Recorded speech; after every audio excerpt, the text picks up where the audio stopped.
This land of ours is a land of many people, a land of peace. But even peace has its price.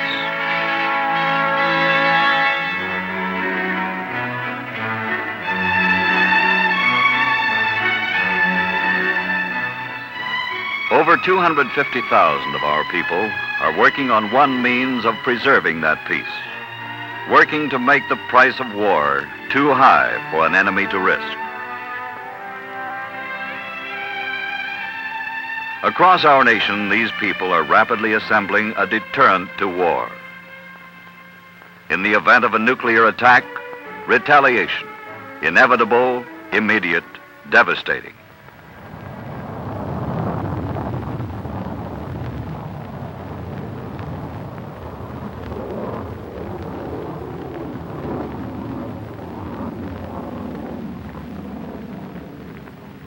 That certain deterrent, Minuteman, a comprehensive weapon system, the product of accelerated development. If nuclear war is forced upon us, the enemy will choose his own time. Time is precious. To save priceless time, only 5 years were allotted to develop the entire Minuteman system, from concept to completion. In a weapon system, the missile is important. But a weapon system is far more than just a missile. It's that, together with all that's needed to build it, maintain it, and use it. And the job of designing, building, testing, and fielding it in 5 years is a big one. Current plans call for rapid completion of 5 Minuteman wings, the first 4 located in Montana, North Dakota, South Dakota, and Missouri, and the 5th in adjacent areas of Wyoming, Colorado, and Nebraska. At Ogden, Utah, missile assembly facilities. At Vandenberg Air Force Base, California, a facility for training the men who will man the system. The first operational base covers an area the size of the state of Maryland. Spread across 27,000 square miles, 150 missiles are being stored at the ready in underground launchers, protected within the earth against enemy attack. Buried cables covering these many miles form a communications link between all launchers and their underground control centers. Each of these control centers monitors 10 launchers, checking operational readiness and, if the requirement ever comes, launching the missiles. Operation of a Minuteman facility requires only a minimal team of trained personnel. For the deterrent system to fulfill its purpose, all of its parts, the missile, launchers, support buildings, transportation and maintenance equipment, and trained personnel had to be ready in the same short time. To ready them together in the time allotted meant they had to be developed together. No part of the system could wait for another. All grew concurrently. The concurrent development concept set the pace from factory to field. To keep up this pace, direction throughout development of the Minuteman system is provided by the Air Force Ballistic Systems Division. A team of 7 associate contractors of demonstrated capability was integrated into the fast-moving tempo. These, in turn, selected over 3,000 subcontractors to help with the big job. These civilian contractors and over 50 federal and military agencies completed the industry, military, and labor assembly team. With the team members selected, the plan for protection is becoming in just 5 years an awesome deterrent force operated by the Strategic Air Command. To ready all parts of the system and ready them concurrently, a coast-to-coast assembly line has been formed. Aerojet, Autonetics, Avco, Boeing, Hercules, Sylvania,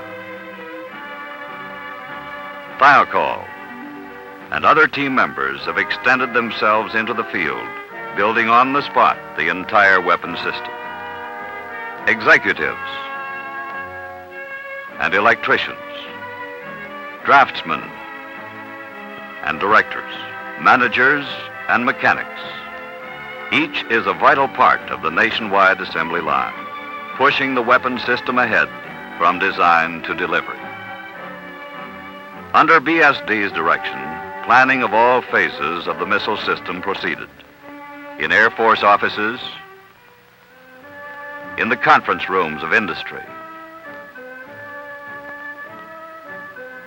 and out on the production line itself, all parts of the system progressed in unison, and the plan became a reality. A series of full-scale tests was accomplished, first at Edwards Air Force Base, followed by flight tests at Cape Canaveral. Every aspect of the new weapon was studied. While the missile itself was readied for test flights, other men evaluated the assembly methods. The work done by these technicians saved both time and money in later operations. Ground handling methods were given their trial, using equipment still in the early stages of development, and still other men, specialists in electronics, checked out the complex launch and guidance equipment, the system's electronic brain.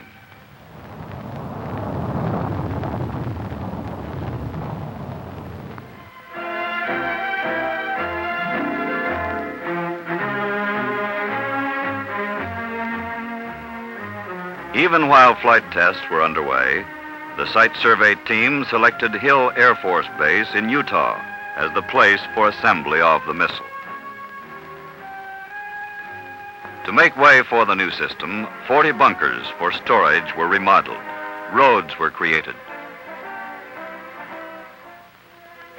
And the activation of 9 missile assembly buildings progressed.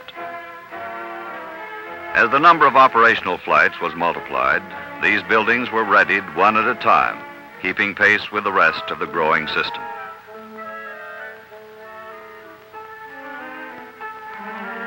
Moving toward the system's first delivery date, work on the home of the first Minuteman proceeded in Montana.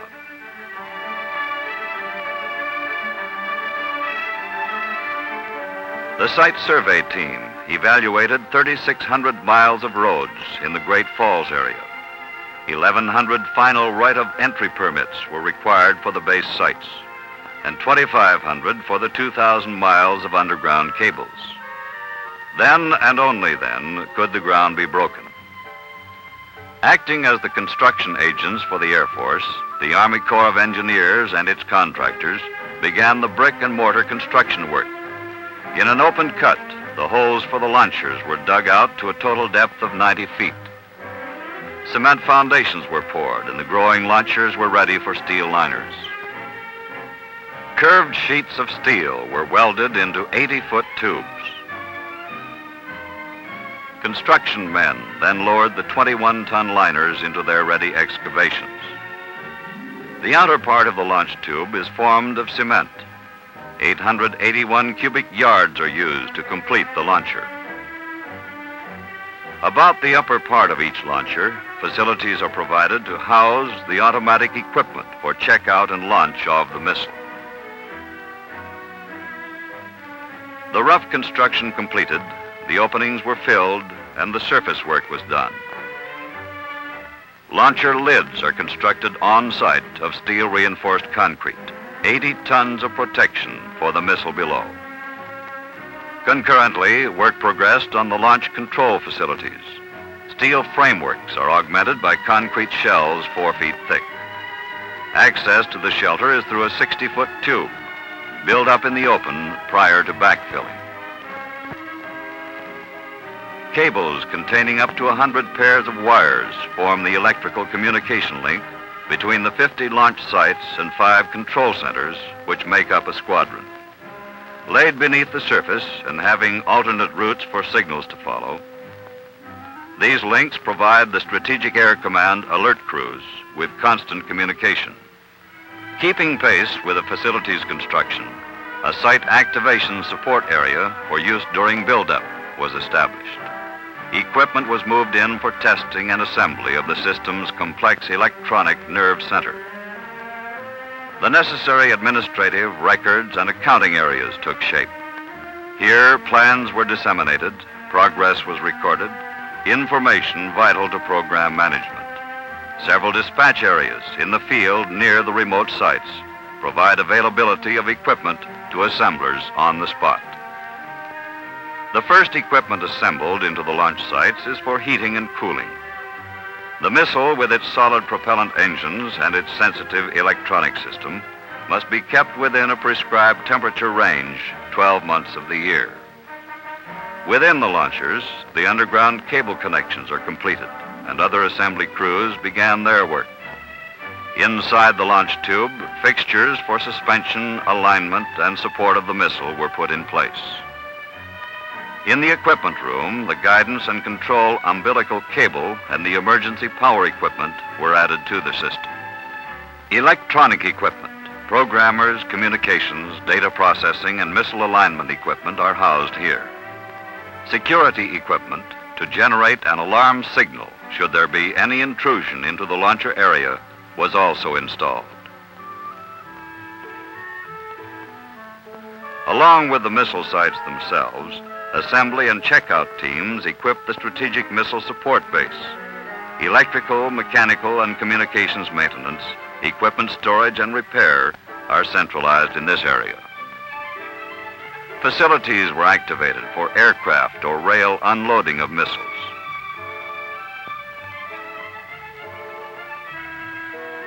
And for missile transfer under controlled temperature conditions. Strategic Air Command crews to maintain the operational launch sites are dispatched from the support base. While assemblers move on to apply their experience to other launch sites, the subsystem checkout is begun on those just completed. Programming, launch, test, and calibrate circuits, environmental control, and alarm systems are evaluated. Proper function of each item is ensured, even while final electrical connections are being made.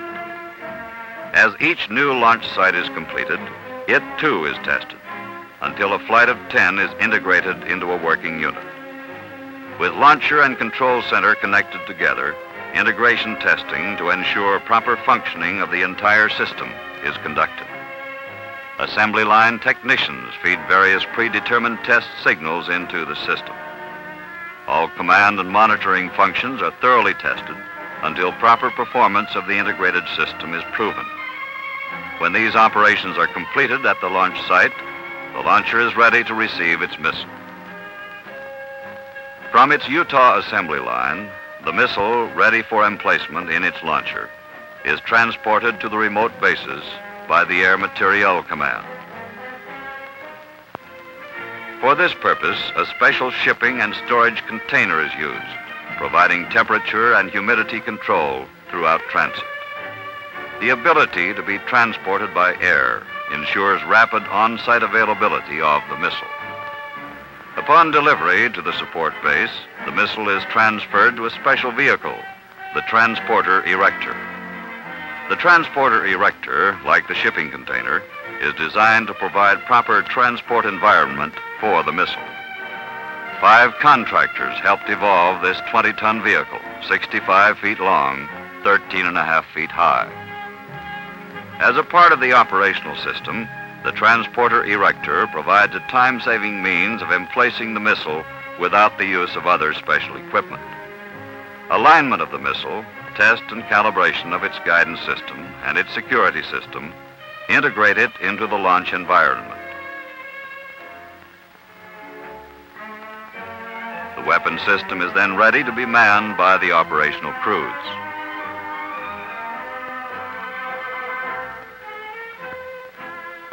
To ready these men, early classroom training progresses at Chanute Air Force Base in Illinois. Highly specialized Air Force instructors are supported by civilian technicians. Even before the missiles they will man are built, Strategic Air Command crews receive final intensive training at Vandenberg Air Force Base, where a complete Minuteman launch complex has been established.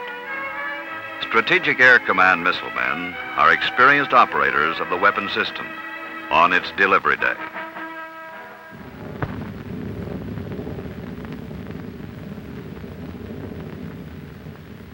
Delivery day. The day of Flight of 10, along with its support facilities, is completed. As other flights are completed, the system grows. 5 at a time, the flights are integrated into squadrons, and the finished squadrons grow into wings. In this manner, the entire weapon system is assembled, spreading across the face of our land as fast as men can build it and deliver it. At the end of the assembly line, the Strategic Air Command accepts the system. One flight at a time, the plan for production becomes in the hands of the Strategic Air Command, an operating force.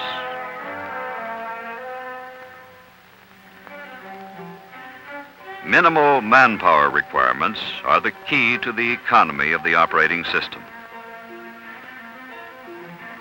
A small crew of men, dispatched as needed, provides all maintenance for each wing. Within each of the 800 launchers, a ready missile waits, unmanned, months at a time, without maintenance.